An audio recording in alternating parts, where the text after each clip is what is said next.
नमस्कार दोस्तों, हमारे सामने प्रश्न है कि निम्नलिखित में से कौन सा कथन प्रतिजैविक औषधियों के संदर्भ में सत्य नहीं है। मतलब कि हमें ये बताना है यहाँ पर असत्य कथन कौन सा है।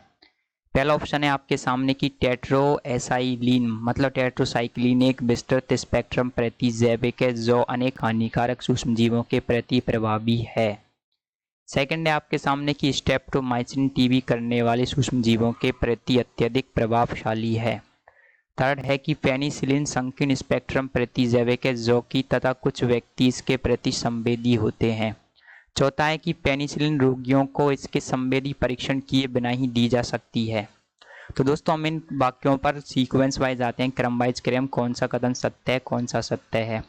पहला है कि टेट्रासाइक्लिन एक विस्तृत स्पेक्ट्रम प्रतिजैविक है। तो सबसे पहले आप जानेंगे विस्तृत स्पेक्ट्रम प्रतिजैविक क्या होती है। ऐसी एंटीबायोटिक जो आपके ग्राम पॉजिटिव और ग्राम नेगेटिव दोनों प्रकार के जो कीटाणुओं रोगाणुओं पर कार्य करती है वो क्या होती है, आपके विस्तृत स्पेक्ट्रम प्रतिजैविक होती है। और जो केवल एक ही प्रकार की या तो ग्राम पॉजिटिव या फिर ग्राम नेगेटिव पर कार्य करती है वो होती है आपके संकीर्ण संकीर्ण स्पेक्ट्रम प्रतिजैविक। तो आपके जो टेट्रासाइक्लिन है वो एक विस्तृत स्पेक्ट्रम प्रतिजैविक है, ये कथन आपके सत्य कथन है। सेकंड है कि स्ट्रेप्टोमाइसिन टीबी करने वाले सूक्ष्मजीवों के प्रति अत्यधिक प्रभावशाली है। तो आपके ये कथन भी सत्य कथन है। जो आपके स्ट्रेप्टोमाइसिन है वो टीबी करने वाले सूक्ष्मजीवों को क्या कर देती है, नष्ट कर देती है, उनके प्रति ये प्रभावशाली है, टीबी की एक दवाइयों में से एक है। थर्ड है आपके कि पेनिसिलिन संकीर्ण स्पेक्ट्रम प्रतिजैविक है तथा कुछ व्यक्ति इसके प्रति संवेदी होते हैं। मतलब कि उनको इसके प्रति क्या होती है, एलर्जी, जिसको आप बोलते हैं एलर्जी होती है उनको। तो ये कथन भी सत्य है कि पेनिसिलिन जी जो होती है वो संकीर्ण स्पेक्ट्रम प्रतिजैविक होती है तथा कुछ व्यक्ति इसके प्रति संवेदी होते हैं, मतलब उन्हें इससे एलर्जी हो जाती है।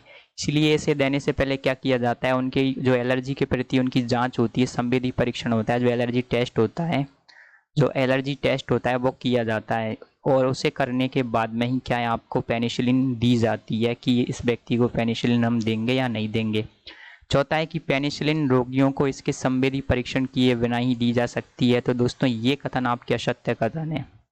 हमने अभी देखा है कि आपके जो तीसरा कथन है कि पेनिसिलिन संकीर्ण स्पेक्ट्रम प्रतिजैविक है तथा कुछ व्यक्ति इसके प्रति संवेदी होते हैं, मतलब इससे क्या हो जाती है, उन्हें एलर्जी हो जाती है।